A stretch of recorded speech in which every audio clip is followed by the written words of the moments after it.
ಸಂತೋಷ್ ಅಣ್ಣರೇ, ಅಣ್ಣ ಈಗ ದಸರಾಗೆಲ್ಲ ಕಂಬಳ ಏನೋ ಮಾಡಬೇಕು ಅಂತ ಏನೋ ಪ್ಲ್ಯಾನ್ ಇದೆ. ಅದಕ್ಕೆ ಬರೋ ವಿರೋಧ ಎಲ್ಲ ಇದೆ. ಸೊ ತಮ್ಮ ಅಭಿಪ್ರಾಯ ಏನು ಅಂತ ನಾವು ಕೇಳಬೇಕು ಅಂತ. ನನ್ನ ಒಬ್ಬನ ಅಭಿಪ್ರಾಯ ಅನ್ನೋದಲ್ಲ, ಇಡೀ ಯೂತ್ಸ್ ಇಂದ ಹಿಡಿದು ಹಳೆಯಬ್ಬರಿಂದ ಹಿಡಿದು ಇವತ್ತು ಸಂಸ್ಕೃತಿ ಕಲೆ ಬಗ್ಗೆ ಮತ್ತೆ ನಮ್ಮ ಏನು ಸೊಗಡು, ನಮ್ಮ ಹಳ್ಳಿ ಸೊಗಡು, ಅದು ಎಲ್ಲನೂ ಮಿಶ್ರಣ ಮಾಡಿ ಹೇಳ್ತೀನಿ. ಎಜುಕೇಟೆಡ್ಸ್ ಇರ್ಬೋದು, ಇಲ್ಲ ಓದ್ದಿರ ಇರೋರು ಇರ್ಬೋದು, ಎಲ್ಲದ್ರ ಬಗ್ಗೆನೂ ಸೇರಿಸಿ ಹೇಳ್ತೀನಿ. ವಿಚಾರ ಏನಂತಂದ್ರೆ, ಕಂಬಳ ಅನ್ನೋದು ನಮ್ಮ ಕರಾವಳಿ ಪ್ರದೇಶದ ಒಂದು ಗ್ರಾಮೀಣ ಕ್ರೀಡೆ. ಹೌದು. ಅದನ್ನ ಅಲ್ಲದ ಒಂದು ದೊಡ್ಡ ದೊಡ್ಡ ಮನೆತನಗಳು ನೆಡ್ಸ್ಕೊಂಡ್ಬಂದಿರೋದು ಇತಿಹಾಸ. ಹೌದು. ಅದನ್ನ ಬೆಂಗಳೂರಲ್ಲಿ ಒಂದ್ಸಲಿ ಮಾಡ್ತಾರೆ, ಅರಮನೆ ಮೈದಾನದಲ್ಲಿ. ಯಾರೋ ಒಂದಷ್ಟು ಪ್ರತಿಷ್ಠಿತ ವ್ಯಕ್ತಿಗಳು ಹೋಗ್ತಾರೆ, ನೋಡ್ತಾರೆ, ಬರ್ತಾರೆ, ಬಿಟ್ರೆ ಅದರಿಂದ ಇಂಪ್ಲಿಮೆಂಟ್ ಆಗಿ ಒಬ್ಬ ಕೂಡ ಒಂದು ಎಮ್ಮೆ ಒಂದು ಕೋಣ ಕಟ್ಟಿರೋದಿಲ್ಲ. ನಾನು ಹೇಳೋದು ಅಟ್ಲೀಸ್ಟ್ ಕ್ರಾಂತಿ ಹುಟ್ಟಿತು ಅಂತಾದರೂ ಹೇಳಕ್ಕೆ. ಬೆಂಗಳೂರಲ್ಲಿ ಯಾರು ಕಟ್ಟಲಿಲ್ಲ. ಹೌದು. ಆಮೇಲೆ ಮೈಸೂರು ದಸರಾ ಅಂತಂದರೆ ಇಡೀ ವರ್ಲ್ಡ್ ವೈಡ್ ಅಲ್ಲಿ ಮೈಸೂರು ದಸರಾನ ಬೀಟ್ ಮಾಡೋಕ್ಕೆ ಆಗೋದೇ ಇಲ್ಲ. ಯಾಕಂತಂದರೆ ನಾಡ ಹಬ್ಬ, ಅದು ನಮ್ಮ ಕರ್ನಾಟಕದ ನಾಡ ಹಬ್ಬ. ಹೌದು. ಇವತ್ತು ಕಂಬಳ ಅಂತಾರೆ, ನಾಳೆ ದಿನ ನಮ್ಮ ಹಳ್ಳಿಕಾರವರು ಎದ್ದೊಳ್ತಾರೆ ನಾವು ಮಾಡಬೇಕು ಅಂತ, ಇನ್ನೊಂದು ಕಡೆ ಅವರು ಗಾಢ ಮಾಡ್ಬೇಕಂತಾರೆ, ಇನ್ನೊಬ್ರು ಬಂದ್ಬಿಟ್ಟು ಸ್ಪೀಡ್ ಹಬ್ಬ ಮಾಡ್ಬೇಕಂತಾರೆ, ಇನ್ನೊಬ್ರು ಕುಚ್ಚ ಹಬ್ಬನೇ ಮಾಡ್ಬೇಕಂತಾರೆ, ಇನ್ನೊಬ್ರು ಜಲ್ಲಿ ಕಟ್ ಮಾಡ್ಬೇಕಂತಾರೆ.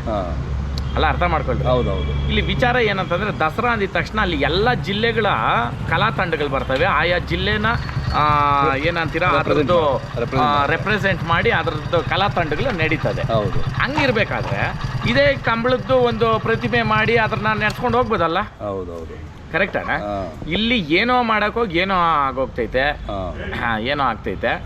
ಆ ಕಾರಣಕ್ಕೆ ದಯವಿಟ್ಟು ಯಾವುದೋ ಒಂದು ರಾಜಕೀಯವಾಗಲಿ ಇಲ್ಲ ಏನೋ ಒಂದು ತೋರ್ಪಾಡಕ್ಕಾಗಿ ಮಾಡೋದು ಇದು ಒಬ್ರಿಗಿಬ್ರಿಗಲ್ಲ, ಸುಮಾರು ಜನಕ್ಕೆ ಇವತ್ತು ರಾಜರಿಂದ ಹಿಡಿದು ನಮ್ಮ ಯಾರು CM DK ಶಿವಕುಮಾರ್ ಅವರಿಂದ ಹಿಡಿದು ಇದಕ್ಕೆಲ್ಲದಕ್ಕೂ ಉತ್ತರ ಕೊಡ್ಬೇಕಾಗ್ತದೆ ಒಂದಿನ.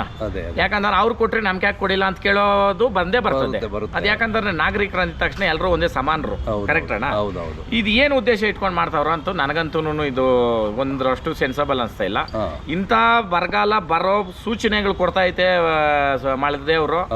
ಇಂಥ ಟೈಮಲ್ಲಿ ಕೆಸರುಗದ್ದೆ ಮಾಡಿ 9 ಕೋಟಿ ಲುಕ್ಸಾನ್ ಮಾಡೋದು ಏನು ಅವಶ್ಯಕತೆ ಐತೆ? ಇವತ್ತು ಜನಗಳ ದುಡ್ಡನ್ನ 9 ಕೋಟಿ ಗೌರ್ಮೆಂಟ್ ಕಡೆಯಿಂದ ಅಂತ ಹೇಳ್ತಾವ್ರೆ. ಹೌದಣ್ಣ. ಇದು ಏನಣ್ಣ ಐತೆ ಅವಶ್ಯಕತೆ? ದಯವಿಟ್ಟು ಕಮೆಂಟ್ ಮುಖಾಂತರ ನೀವು ತಿಳಿಸ್ಬೇಕು. ಇದೇ ಕರಾವಳಿ ಜನ ದೈವದ್ದು ಅಂತ ಬಂದವಾಗ, ಯಾಕಂತಂದ್ರೆ ನಾನು ಇವತ್ತು ಭೂತ ಆರಾಧನೆ ಇರ್ಬೋದು, ಕೋಲ ಇರ್ಬೋದು, ನಮ್ಮ ಕೊರಗಜ್ಜ ಇರ್ಬೋದು, ನಾನು ಭಾಳ ನಂಬ್ತೀನಿ. ಅದ್ರ ಬಗ್ಗೆ ಅಪಾರವಾದ ಗೌರವ ಐತೆ. ಈ ದೇವ್ರಿಗೆ ಹೆಸರಿಟ್ಕೊಂಡು ಇದೇ ಬೆಂಗಳೂರು ಸುತ್ತಮುತ್ತ ಮೈಸೂರು ಸುತ್ತಮುತ್ತ ಮಾಡಿದವಾಗ ಅಪೋಸ್ ಮಾಡಿದವ್ರು ನೀವೇ. ಮಾಡಬಾರ್ದು. ಇದು ನಮ್ಮ ಇದಕ್ಕೆ ಭೂಮಿಗೆ ಬಂದಿರೋದು ನಮ್ಮ ದೇವ್ರುಗಳು. ನೀವು ಬಂದು ಇಲ್ಲೇ ಮೊಕ್ಕ್ರಿ, ಆದ್ರೆ ನಂಗೆಲ್ಲ ಮಾಡಕ್ ಆಗಲ್ಲ ಅಂತ ಹೇಳಿದ್ರೆ ಒಪ್ಕೊಂತೀವಿ. ಅದು ನಿಜಾನೇ.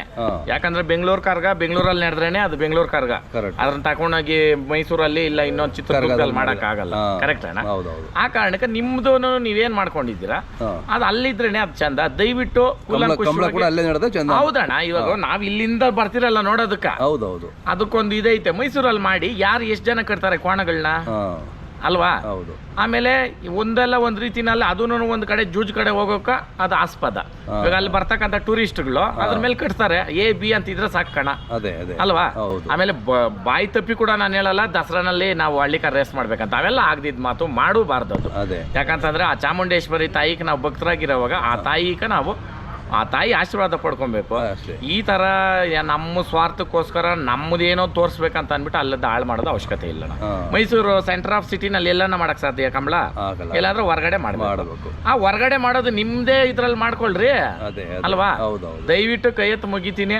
ಇದು ಯಾವುದೋ ಬೇರೆ ಜಗಳಕ್ಕಾಗಲಿ ಇಲ್ಲ ಬೇರೆ ಒಬ್ರು ಮಾತಾಡೋದಕ್ಕೆ ಬೈಕ್ ಸಿಕ್ಕೋದು ಬೇಡ. ಎಲ್ಲ ಜಿಲ್ಲೆಗಳಿಗೂ ಅದರದೇ ಆದಂಥ ಪ್ರಾಮುಖ್ಯತೆ ಐತೆ, ಅದರದೇ ಆದಂಥ ಸ್ಥಾನಮಾನಗಳವೆ. ಅವಾಗ ನಾವು ಅಲ್ಲಿ ಮಾಡ್ತೀರಿ ಅಂತಂದಾಗ ಆಬ್ವಿಯಸ್ಲಿ ಗೌರ್ಮೆಂಟ್ ಬಿಟ್ಕೊಡ್ಲೇಬೇಕು. ಅವಾಗ ಅದು ಮೈಸೂರು ದಸರಾ ಆಗಲ್ಲ. ಕರೆಕ್ಟ್. ಇವಾಗ ರಾಜ ಬೀದಿಗಳಲ್ಲಿ ರಾಜ ಗಾಂಭೀರ್ಯದಿಂದ ಬರ್ತಾಳೆ ಆ ತಾಯಿ, ಆನೆ ಅಂಬಾರಿ ಮೇಲೆ ನಲ್ದಾಡ್ಕೊಂಡು. ಅದೇ ಇರ್ಬೇಕು. ಅದು ಬಿಟ್ಟು ಬೇರೆದ್ ಮಾಡಬಾರ್ದು, ಡೈವರ್ಟ್ ಆಗ್ಬಾರ್ದು. ಇಲ್ಲಿ ಬಂದು ಇವಾಗ ಅಲ್ಲಿ ಯಾರೋ ನೋಡಕ್ ಹೋಗಿ ಏನೋ ಅದು ಬೇರೆ ತರ ತಿರ್ಕೊಂಡು ನಿಜಾನ ಇಲ್ಲಣ್ಣ? ಬೇಡಣ್ಣ. ಆಮೇಲೆ ನಮ್ಮ ಕೆಲವೊಬ್ರು ನಮ್ಮ ದನ ಕಟ್ಟಿರೋರು, ಕೆಲವೊಬ್ರು ಎಲ್ಲರೂ ಅಲ್ಲ, ಇದನ್ನ ಪ್ರವೋಕ್ ಮಾಡ್ತಾ ಇರೋದು. ನಾವು ಮಾಡಬೇಕು. ಯಾವ ಸೆನ್ಸಬಲ್ ಇದು ಅವೆಲ್ಲ ಮಾತಾಡಬಾರ್ದು. ನಾವು ನಮ್ಮ ಕನ್ನಡಿಗರಾಗಿ ನಾವು ಒಂದು ಕರ್ನಾಟಕದ ಸತ್ ಪ್ರಜೆ ಆಗಿ ನಮ್ಮ ತಾಯಿಗೆ ಅವಮಾನ ಆಗೋ ಕೆಲ್ಸಕ್ಕೆ ನಾವು ಬರಲ್ಲ. ನಮಗ್ ಬೇಡ, ಬೇಕಿಲ್ಲ ಬಿಡಿ. ನಿಜ ಅಣ್ಣ, ನಾವ್ ಎಲ್ಲಿ ಮಾಡ್ಬೇಕು ಅಲ್ಲೇ ಮಾಡ್ಬೇಕು. ಇವಾಗ ರೇಸು ನಾವು ಮಾಡ್ಬೇಕಂತಿದ್ದೀನಿ. ಕೆಲವರು ಕಮೆಂಟ್ಗಳು ನೀನು ಹೇಳ್ಕೊಂಡೇ ಇದೆಯಾ ಮಾಡ್ತಾನೆ ಇಲ್ಲ ಅಂತ ಕೊಡ್ರಯ್ಯ ದುಡ್ಡುಗಳು. ಕಮೆಂಟ್ಗಳು ಹಾಕೋರೆಲ್ಲ ಕೊಡ್ರಯ್ಯ.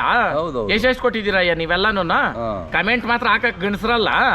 ಬಂದ್ ನಿಂತ್ಕೊಳ್ರಿ, ಕಷ್ಟ ಬೀಳ್ರಿ, ಗೊತ್ತಾಗ್ತದೆ. ನಿಜನಣ್ಣ? ಇವಾಗ ನಾನ್ ಯಾಕೆ ಮುಂದಕ್ಕೆ ಹಾಕೊಂಡೋಗ್ತಾ ಇದ್ದೀನಿ, ನಮ್ಮನ್ನ ಅನ್ನೋ ನನ್ನ ಮಕ್ಳು ಯಾವನ ಮಾಡ್ತಾನೇನೋ ಅಂತ ನಾನು ನೋಡ್ಕೊಂಡ್ ಬಂದೆ. ಯಾರು ಮಾಡಿಲ್ಲಲ್ಲ, ಮಾಡ್ತೀನಿ, ಮಾಡೇ ತೀರ್ತೀನಿ. ಎಲ್ಲ ನಮ್ಮ ಅಣ್ಣ ತಮ್ಮ ಸಹಕಾರ ಇರ್ತದೆ. ಯೂತ್ಸು ನನ್ನ ಕಣ ಮೇಯ್ನು, ಯೂತ್ಸ್ ನನ್ನ ಕಡೆ ಐತೆ, ನಾವು ಮಾಡೇ ತೀರ್ತೀನಿ. ಸುಮ್ಮನೆ ನೀವು ಯಾವ್ದು ಹುಚ್ಚ ಕಮೆಂಟ್ ಹಾಕ್ಬಿಟ್ರೆ ಅನ್ಬಿಟ್ಟು ಅದಕ್ಕೆಲ್ಲ ನಾನು ತಲೆನೂ ಕೇಳಿಸ್ಕೊಂಡಲ್ಲ, ನಾನು ಕ್ಯಾರೆ ಅನ್ನಲ್ಲ ಅದನ್ನ. ನಮ್ಮ ಹಳೆ ಕಾಲದಲ್ಲಿ ಹೇಳ್ತಾರೆ ಶೀದ್ ಗೊಣ್ಣೆ ಕೂಡ ಹಾಕ್ಬೇಡ ಅದ್ರ ಮೇಲೆ ಅಂತ. ಅಷ್ಟೇ ಅವೆಲ್ಲನೂ ಬೇಡ ಕಮೆಂಟ್ಸ್ ಹಾಕೋರು. ಕರೆಕ್ಟ್ ಅಣ್ಣ? 100 ರೂಪಾಯಿ ಕೊಟ್ಟು ಒಂದು ಊಟ ತಕೊಡಕ್ ಹೇಗ್ತೆ ಇಲ್ಲ, 10 ರೂಪಾಯಿ ಕೊಟ್ಟು ಒಂದು ಟೀ ತಕೊಡೋ ಹೇಗ್ತೆ ಇಲ್ಲ. ಎಷ್ಟು ಮಾತಾಡೋದ, ಏನು ಪ್ರಯೋಜನ? ಒಳ್ಳೇದಾಕ್ರಿ, ನಾವು ಇದನ್ನ ಸೊಪಟ್ಕೊಂತ ಹಾಕ್ರಿ, ನಮ್ಗೂ ಒಂದು ಎಂಥೂಸಿಯಾಸಮ್ ಮುಟ್ತದೆ ಮಾಡಕ. ಇವೆಲ್ಲ ಬೇಕಾಗಿಲ್ಲ. ದಯವಿಟ್ಟು ಈ ಕರಾವಳಿ ಕಮಲ ನೆರೆಸ್ತಕ್ಕಂಥವ್ರಿಗೆ ನಾನು ಹೇಳೋದು, ಬೆಂಗಳೂರಲ್ಲಿ ಮಾಡಿ ಏನ್ ಸಾಧನೆ ಮಾಡಿದ್ರಿ, ಇವಾಗ ಮೈಸೂರಲ್ಲಿ ಮಾಡಿ ಏನ್ ಸಾಧನೆ ಮಾಡ್ತೀರಾ? ಏನು ಇಲ್ಲ. ಕರೆಕ್ಟ್ ಅಣ್ಣ? ಅಟ್ಲೀಸ್ಟ್ ಕ್ರಾಂತಿ ಹುಟ್ಟಿ ಒಂದ್ 10 ಜೊತೆ ನನಗೆ ಕಟ್ಬೇಕು. ಆಗ್ತದಣ್ಣ ಅದು? ಅವೆಲ್ಲ ಆಗದಿದ್ ಮಾತು. ಈ ಅದೇನು ಹೇಳ್ತಾರಲ್ಲ, ಈ ದೂರದ ಬೆಟ್ಟ ನುಣ್ಣಿಗೆ ಅಂತಂಗೆ, ಅದು ದೂರದ ಬೆಟ್ಟ, ನಮ್ಗ್ ಬೇಡ ಅಣ್ಣ ಅದು.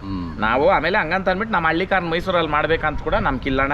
ಯಾಕಂತಂದ್ರೆ ಆ ತಾಯಿ ಸೇವೆಯನ್ನು ನಾವು ಹೋಗಿ ಕಣ್ಣು ತುಂಬಾ ನೋಡ್ಕೊಂಡ್ ಬರ್ಬೇಕು. ಆ ಅಮ್ಮನ ನಲ್ದಾಡ್ಕೊಂಡು ಬರೋದು ಆನೆ ಅಂಬಾರಿ ಮೇಲೆ, ಅಷ್ಟರಲ್ಲೇ ಇರ್ಬೇಕು. ನೋಡೋಣ. ಆಯ್ತು, ಸರಿ.